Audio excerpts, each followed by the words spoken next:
Very pleased. First, my name is Shireen Saigli, and I'm the director of the Middle East Studies Center. And the Middle East Studies Center and the Department of Law are very happy to welcome our longtime friend, colleague, and comrade, Koray Caliskan, here with us today. Let me tell you a little bit about Koray. He is Associate Professor of Politics at Boğaziçi University. He works on Middle East politics and political parties. He's a columnist with the Radical newspaper, and he is also a program host at the news channel #1 or +1 in Istanbul. So we're really lucky because Koray is a very big public figure in Turkey and has hundreds and thousands of followers on Twitter, just to give you an example. He received his PhD with distinction from New York University, and his book, Market Threads, which came out with Princeton University Press, focused on cotton markets, right, in Egypt, Turkey, and the United States. Caliskan also owns a film production company and has directed many documentaries as well as a popular feature. Today he is here to talk to us about Islamists in Turkey.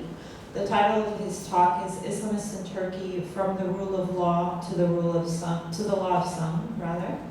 And just to give you a little bit of background on his talk tonight, ruled by the AKP, the Justice and Development Party, since 2002, Turkey presents itself as a political model to the Islamic world, and we here in Egypt know that quite well, for its working democracy and secular political system. Yet the model seems not to be working, and Caliskan will be looking at the changing nature of AKP ideology in politics and its shifting relationship to the military.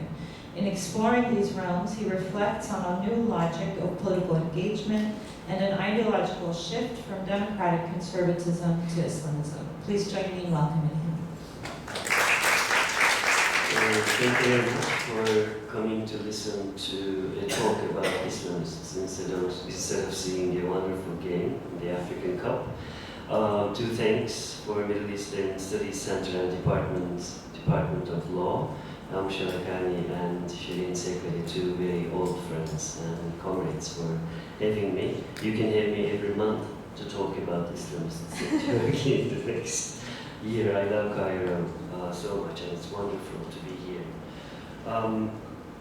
Let's take a quick look at organized political Islam in terms of political parties in Turkey. Political Islam began to organize in Turkish political society with Erbakan's National Salvation Party. This is a main political Islamist figure who died a few years ago. The National Salvation Party was an open Islamist party. It was a status party, it was not neoliberal. It was clear in ideological goals. It aimed at making Turkey a more Islamic country. It favored open confrontation with institutions of the state, and it opened the way for Erdogan's AK Party. It was an anti-European Union and anti-US party.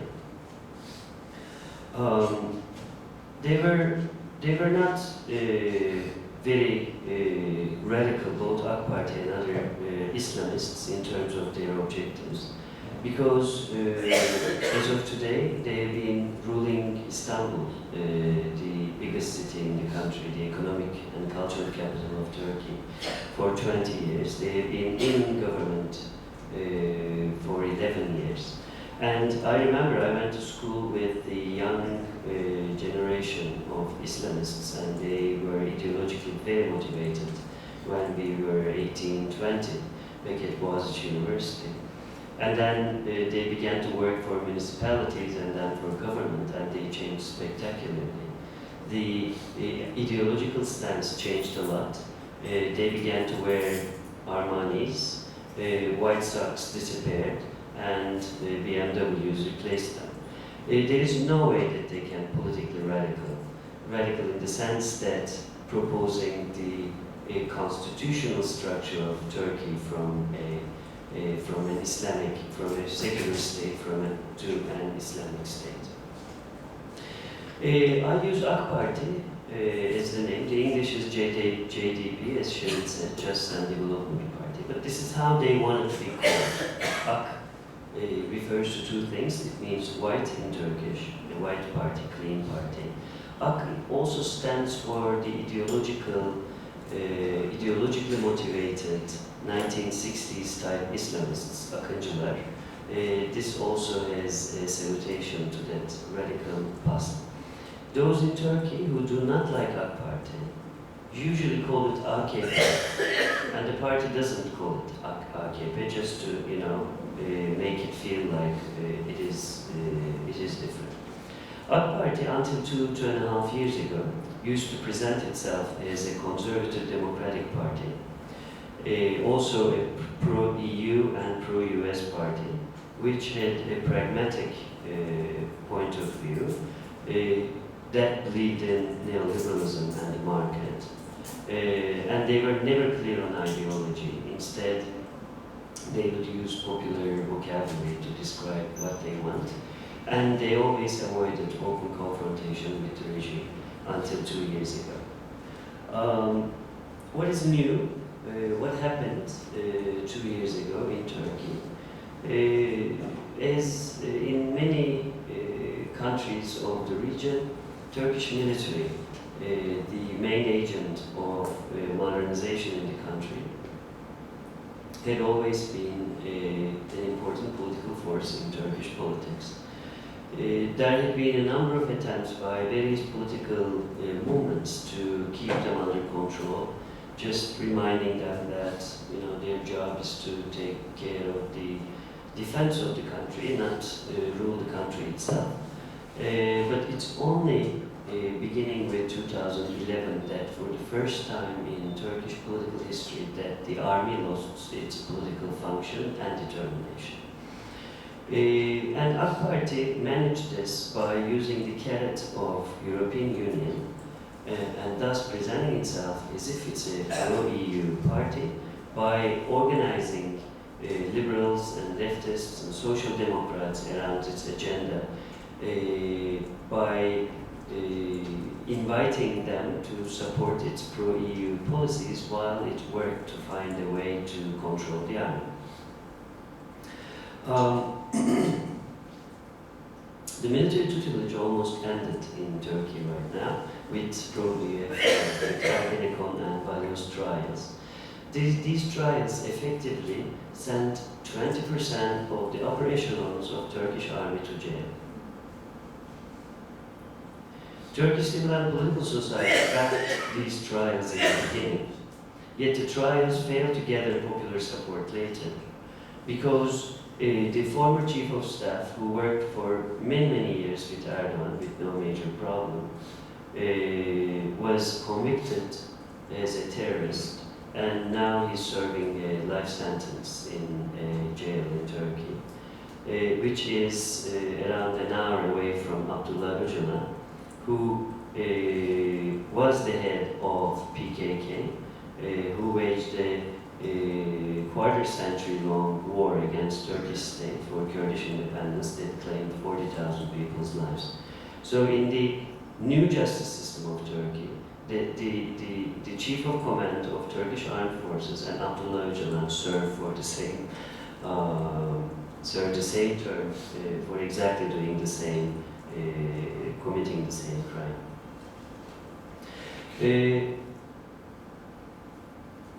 So what AK Party did was to first show the carrot of European Union to Turkish society in order to curb the stick of the army.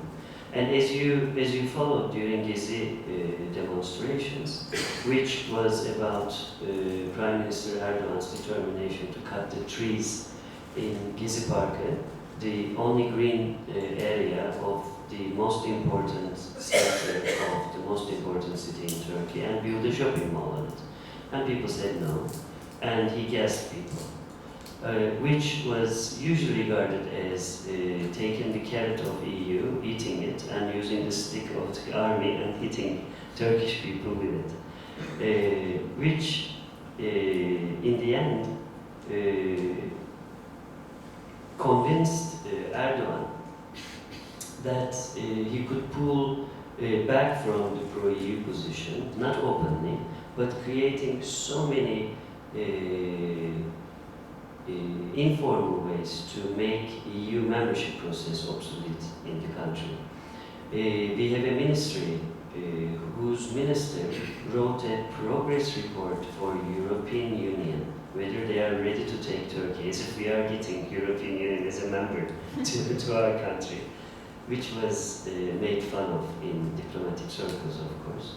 And now we know that AK Party would never like to see Turkey as a part of Europe, because if you become a part of Europe, your country, your politics is going to be normalized, the institutions have to be democratized, rule of law have to be supreme, and Erdogan never likes that.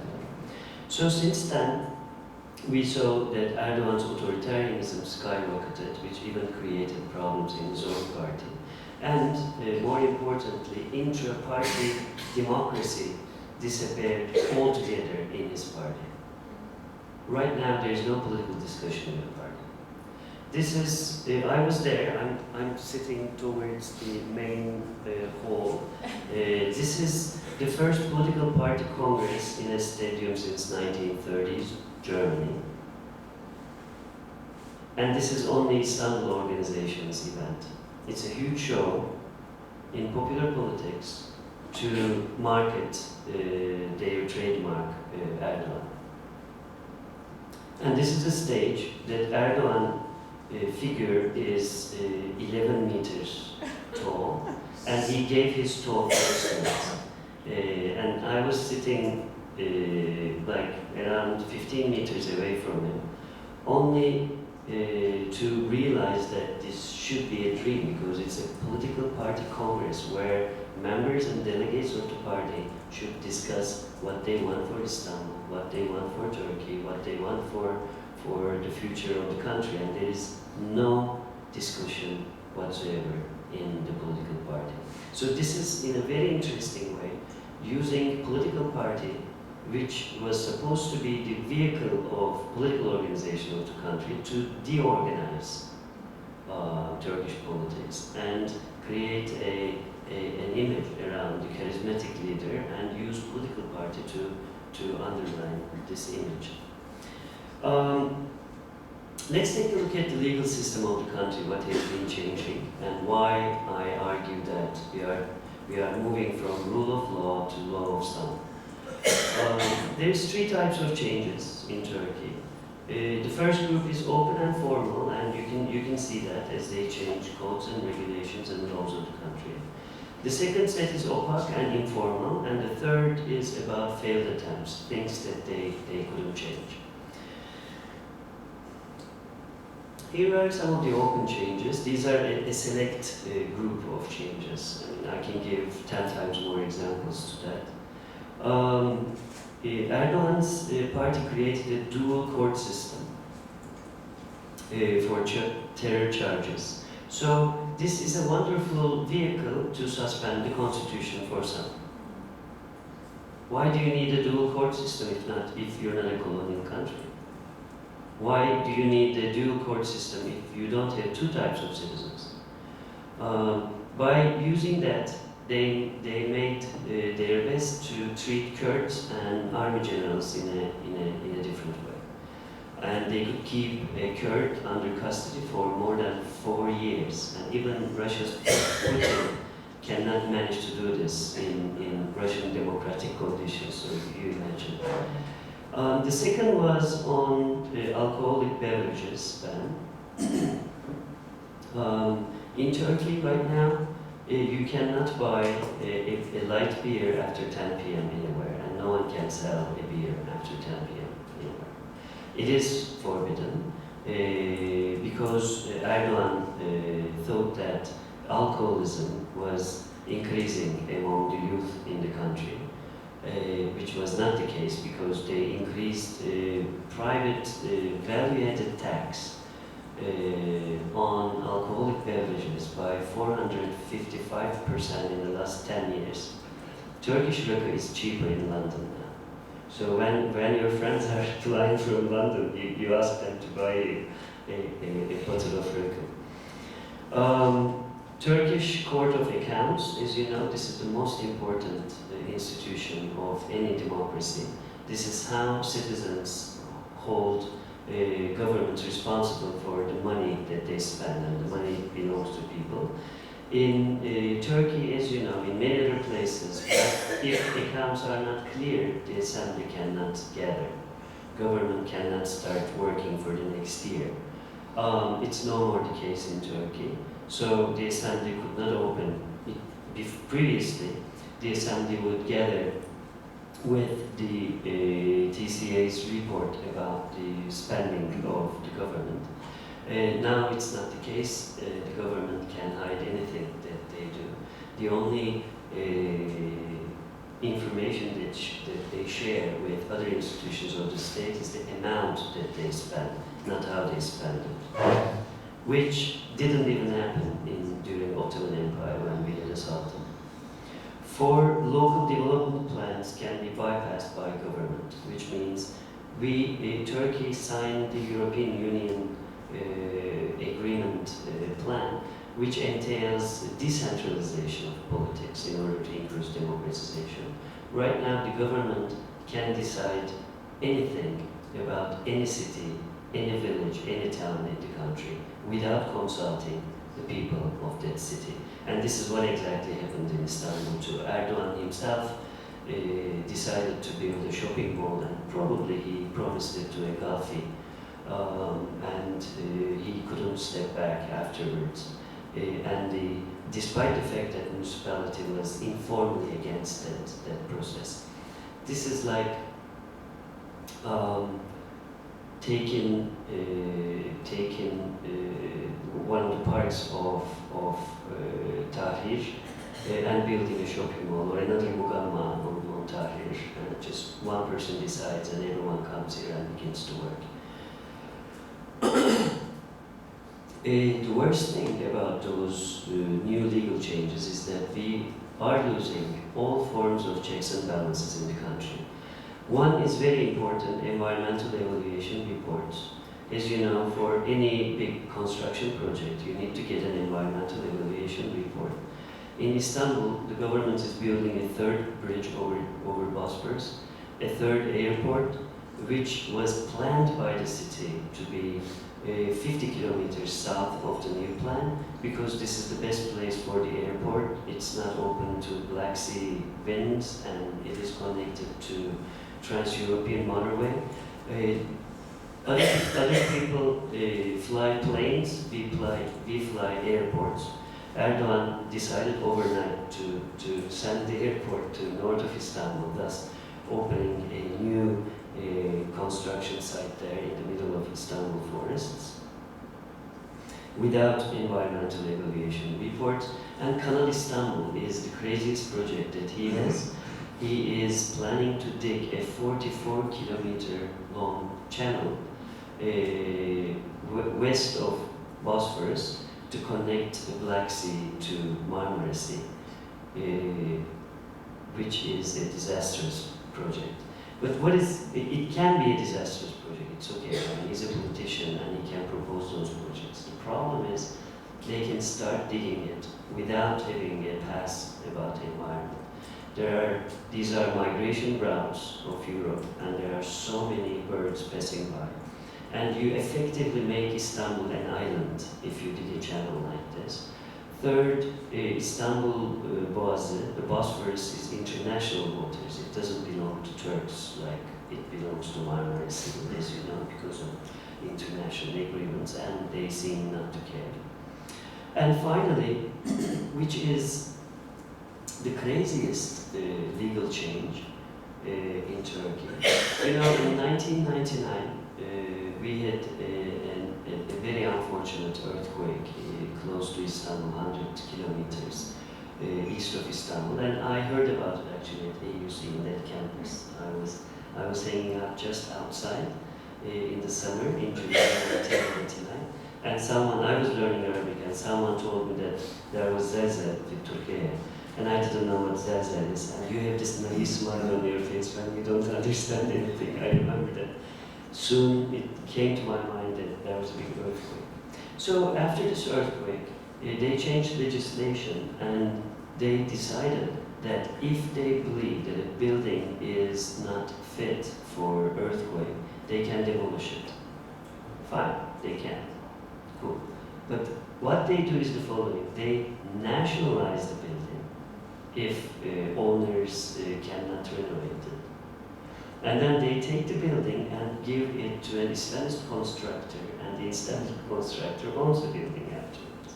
So pick any place in the country, argue that this is not fit for earthquake, and you can get neighborhoods. And this was a way that they used. They used legality to create mass forms of injustice. That's why now the very mahkeme, the court itself is a center of injustice in the minds and souls and imagination of many people. Let's take a look at the other set, opaque and informal changes. I was the head of the board that governed all unions of all public universities in Istanbul for 3 years. And around 6-7 years ago, I was a board member too, but I was not running the union. So we used to sue some of the state officials, and when they get the warrant from the court, they have to abide with it. For instance, they kick out the janitor, we sue them, all right, they have to take him back. Which was a regular course of struggle between a unionist and a university. Right now, you sue a university for firing a janitor, you get a court decision, and then you take it to the university administrator, public university administration, the president, or appointed by Islamists right now. And he says he's not going to appoint him back. You say, there's a court decision, you have to get him back, you can't fire him like that. He says, I won't, go sue me. How are you going to sue him? You already have a court decision showing that he's wrong, right? And then you go to a court and appeal and say, look, this president doesn't do what you tell him to do. And then I want to sue him. And then they say, but you already sued them and we found him guilty. And he has to do that, and he doesn't. So you feel afterwards, because of this strange collapse of rule of law, you feel like there's nothing you can do to them, because they don't care. They say, just go sue us. The other problem is politicization of judiciary. Trust the courts are historical law right now, and people believe that justices are now interpreting law in a wild way, and there is not much that they are afraid of. There is also a wave of under legislation. When people want them to pass decrees or regulations or law, they may choose not to do that. For instance, as you know, in Turkey, until very recently, until last year, it was forbidden for a public employee to wear the headscarf. And it was forbidden for a member of the parliament to enter the meeting hall with an headscarf if you're a woman. And the Social Democratic Party, the major left-wing party, the pro-Kurdish party, and the nationalist anti-Kurdish party, all invited our party to change that legislation, to change these bylaws of the assembly and rules. And they instead chose to organize a fait accompli. 4 MPs from our party went to Hajj, and they came back with headscarves. They were not wearing headscarves before. One of them said, I don't want to feel dirty again, meaning not wearing the headscarf. Upsetting almost everyone in the country, of course. And AK Party said, our friends will join the parliament with their headscarves. No one says no to them, right? And everyone invited them to change the legal structure to make it possible, because it's of course legitimate for a woman to wear whatever she wants, including being an MP, and with an headscarf. No one was objecting that. But by under-legislating this, they created instances of it remotely to also play on the law itself. Legislation with decrees, you know how it happens. If they can't legislate anything, the Prime Minister makes a decision and it becomes a law-like decree. You know, 25% of Turkey is Alawite, and they pray in Cemevit. They don't call it Cami, they call it Cemevi, where they unite. It comes from the same word actually, house of Cem, house of coming together. And the government doesn't recognize them. Their religious right, their right to come together in Cemevi. Let's take a look at some of the things that they failed to do. Erdogan wanted the presidential system so much because as long as you got 35%, you're the president. He knows that, and he gets more than that. So he wanted to get rid of parliamentary system, despite the fact that he already got rid of all checks and balances of the country. He tried to introduce a ban on abortion. We didn't have this discussion. No one, no conservative woman or man wanted a ban on abortion. We don't have Catholics, very small number. Armenian Catholics, this is like 10% or 1% of the country. And even Catholics do not have, like, we want a ban on abortion in this country. So he introduced this thing and told everyone that they were going to have a ban on abortion. I wrote down when he was trying to do that, and he ran with two of his TAs research about different approaches of Islam to abortion. We sent it to our friends in AK Party, and they were also trying to find a way to change his mind that an abortion ban would be very bad for AK Party because women is against that ban. He didn't change his mind until he got the report from Brandon's friends showing that, look, this is contested even in Islam. So this is not a part of, your idea that abortion is a no-no for Islam. He wanted to introduce a ban on C-section, which caught people in surprise because prime ministers usually do not have policies on gynecology, and he has strong ideas about how women should give birth to children. And our prime minister doesn't like C-section. He doesn't like C-section. And right now, he failed to introduce a ban on C-section and abortion. However, in state hospitals, his Minister of Health did his best to make it almost impossible to have abortion. Even in times of health risks, it is very, very difficult to get abortion with your social security card. And they are trying to control C-sections in hospitals, but we don't know how they are doing this. The last ban that he wanted to introduce was 10 days ago. He said that there are so many private houses around universities, dotting Anatolia and big cities. And women and men students, male and female students, at times live in those houses by themselves. I don't know what this by themselves means. So he decided to make it impossible, and he instructed the governors of those governorates, these cities, to detect those houses and close them down, which is technically fascist. I mean, technically, this is not wish teşbih yani, tasvir.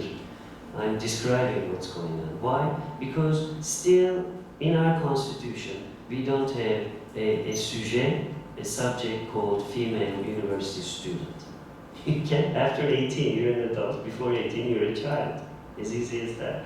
So even constitutionally, he can't do this. Second, governors do not have any right to send police to check to private houses whether young men and women spend time there together, right? You can't do that. This is imagination. This is where Turkey is going. And this is what he failed to do. But in practice, governors have been working on that right now. He wanted to have a new constitution. It didn't work. And also, Gezi Park legislation. He wanted to get public parks in Turkey and build buildings on it. And he said, if you want to see a tree, go to a forest. You don't have to see it in the city center, which is a perspective one should respect. So, Islamism.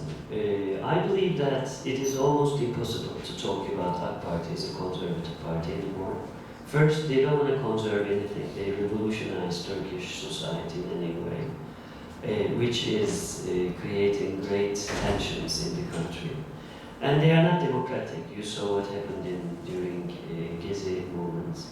And they, very much like Israeli defense forces, when there was a problem, they began to collectively punish people. For instance, Beşiktaş is one of the districts of Istanbul in the European side. And Beşiktaş is a predominantly social democratic district. They vote for Republican People's Party.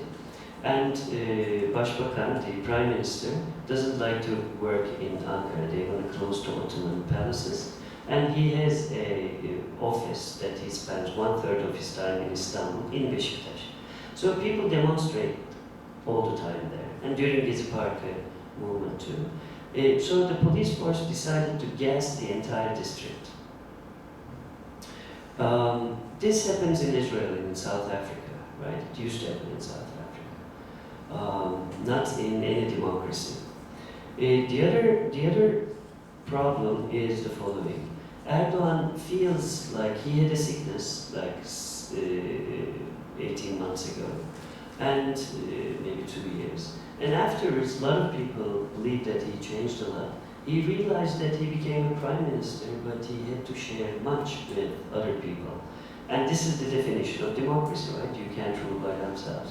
So his primary goal became more further Islamization of Turkey, but not by making Muslims pray wherever they want. If you are Alawite and if you're devout, you can't even have a legally recognized place to pray, right? It is by introducing bans and organizing negative freedom for people who are seemingly not like that. And we don't know how he gets this idea, but this is his major objective in Turkey right now. He changed the national educational system and made it a national religious education system. Right now in Turkish secondary education, 20% of all courses are religious courses.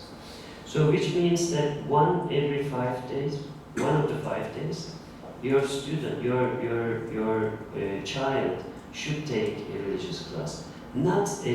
These are elective classes. It is 2 hours that is obligatory. 6 hours electives. But AK Party's principals, school directors, make their best to push families to choose the life of Prophet, the culture of Islam, and classes like this by not opening enough classes for mathematics and making sure that there are a lot of classes available if you want to take. So we run research about it, and it turns out that people take the life of Prophet Muhammad more than algebra in Turkey right now. And house crackdown started, they just went to a student house in Fatih. It's a very conservative neighborhood of Istanbul, reverse of Beşiktaş. And there was a young woman renting a house there, enrolled in Istanbul University, and the police went to the house and found young men there and young women, and they were sitting, basically. And they took the kids, so they criminalize, when student life in those what they call house crackdowns. What's going to happen in the future if you all go on like this? First, I don't think that they are getting ready to organize Sharia because they are too busy becoming rich that they don't have legal research on how to apply Sharia in Turkey. They are so ill-prepared. They don't have an intellectual Islamist force to mobilize that because it's 60 years apart, and you can't really do that. So they are not after Islamization of legal texts. Like there's no one who's asking for defining the source of law in Turkey in Sharia. But what they are doing is, I believe, culturally fighting secularism by fighting against Atatürk's symbols. They are taking his picture from state institutions. They are not mentioning him. In the Republic Day, every Republic Day, they open a big project in order to cut the PR of national holidays, but never organized the opening of a big metro or a train station during Ramadan or Eid al-Adha or anything like that. There is increasing authoritarianism in a cascading form. You have Erdogan, and Erdogan can act like himself everywhere. And then you have a minister who acts exactly like Erdogan when Erdogan is not around. And you have the mustashar of the minister, the advisor to the minister, who acts very much like minister, who acts very much like Erdogan when minister and Erdogan is not around. So you see all the way down to the web in AK Party who act like a mini Erdogan.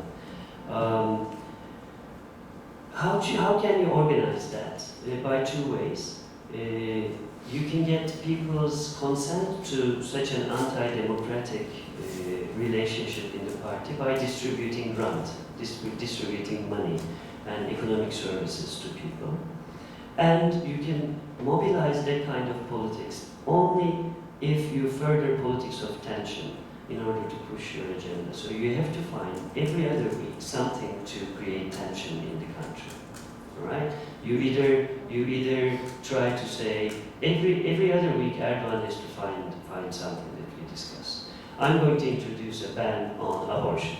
And then for 2 weeks everyone's like demonstrating, there's much tension, trying to convince him. And then after that he's like, C-section, not good. And probably I think he's gonna find things about root canals very soon, like not to hurt the teeth of the Muslim generation. No. He's gonna find those things. So the main logic of organizing such a politics is to create a constant tension in the country, to have a more solid electoral base behind his politics. What are we going to see next? I believe if he goes on like this, our party is going to be marginalized. They now get 50% of the vote, and I'm not sure that they're going to be able to get 50% again, because they can convince many times that the people who had already been voting for them, but they can't convince the undecided with that kind of process. We saw that the Republican People's Party, the left wing, it has two wings actually. One, all the left-wing parties in the third world has a right wing and a left wing. And the right wing is always nationalist, like Nasser presented himself as a left-wing figure, but he was ultra-nationalist and anti-socialist actually. And the Republican People's Party, this is Atatürk's party, is no exception. There are nationalists in the party that mobilize a negative agenda. They tell the Turkish people the things that they're not going to let AK Party do. So this is like being a salesperson by saying people the things that you are not going to sell, which is not working. I mean, people listen, they like, and then they don't vote for a party who tells them that I'm not going to let Erdogan do A, B, C, D, E, F, G.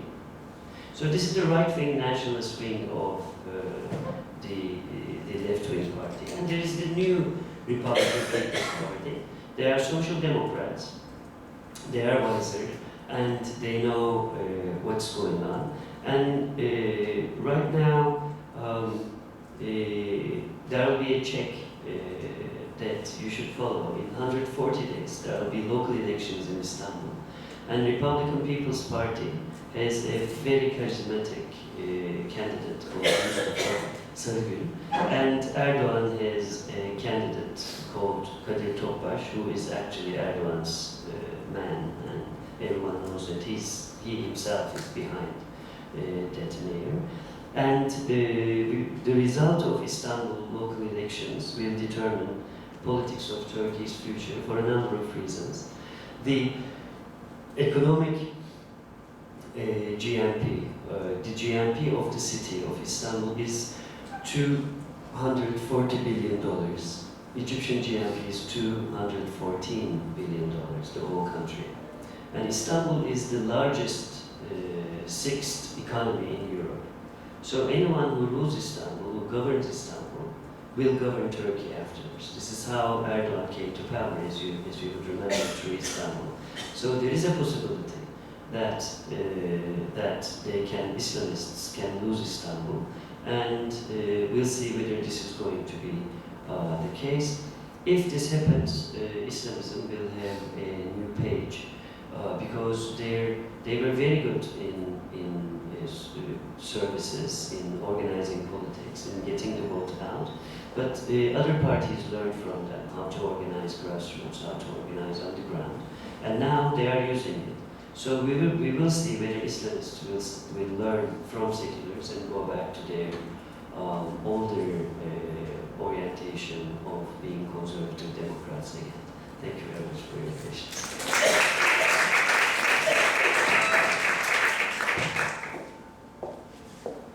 Okay, so we can take questions if people need the mic. Can I take this mic? Go ahead. Oh, yeah.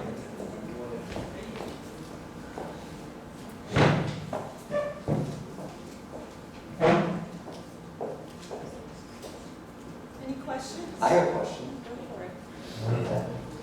Can you explain in further detail the nationalization policies that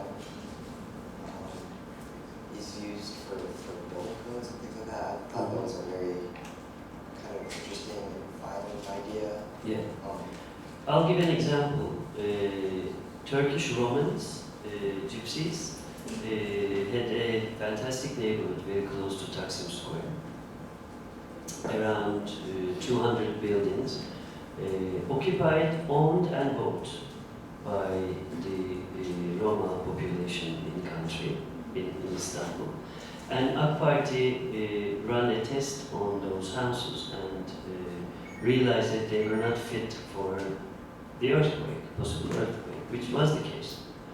So instead of helping them rebuild their houses, they introduced a new housing project on them and gave them houses to the title for those houses. However, it's a huge housing project and for the rich, and they can determine the monthly fees of those luxurious apartments. When you're Roma selling flour, you can't really even pay the fee of your house, and they of course had to leave the place, and it was totally gentrified. So the whole thing started with earthquake regulations. The government nationalized those houses and sold it to a private construction company. The private construction company had to give a part of it back to the Roma original owners. However, you get the ownership, but you can't really live there. And you can't even pay the fee. and you cannot rent the place out to anyone you want, because it's a private housing project. It has to be cleared by the board, like in New York. I mean, you need to rent a house in a building, you have to be cleared. And Roma doesn't have anyone to rent a place, so they don't know how to deal with it. Furthermore, they all have court cases, anything informal in their lives, so just going to a court to ask for justice is almost impossible for them. So by this way, they got rid of 10,000 Roma families, and an Akbarti constructor got it, and now they are selling it to the rich. Thank you for the lecture. Just my question is about to what extent do you see the situation in Turkey is like the situation in Egypt, or in other words, especially after the military coup, and also the same as what happened to with Arbakan. Also, another question, please, I'm sorry for this. Of course. The second question is about, you have mentioned that they have stopped the EU process for the accession to the EU. Is it a matter of stopping the process, or it's a matter of, I think that the EU itself is trying to make some sort of blackmailing Turkish people from time to time to influence their situations, international situations, especially in the after the Arab Spring. Very good questions. Wonderful questions. Egypt and Turkey. 95 years ago, Egypt and Turkey were effectively parts of the same country, right? We sometimes forget that. They are similar and they are very different, like in all cases of comparison. Turkey is not post-colonial. That's the main problem. So a foreign occupying force, Turks didn't occupy Turkey because it was their country, right? But they occupied Egypt and many other places. And then other foreigners came, and what we today call the colonial state emerged. And the colonial state, after the independence, was controlled by the nationalist military elite, who used the same state apparatus to organize authoritarianism in their own country. In Egypt, this is what we see right now. Without dismantling the colonial state and its structure, it is very, very difficult to really have even a minimal working democracy in any country. In India, for instance, in places like Kerala, the only reason why you have people are poor, yet there is democracy there, because they dismantled colonial structures of governance. In places where they couldn't, there is huge nationalism in Egypt, in India, to the extent of fascism, and they don't know how to deal with the situation. Erdogan was very afraid that Gezi movement was organized to topple him. He was watching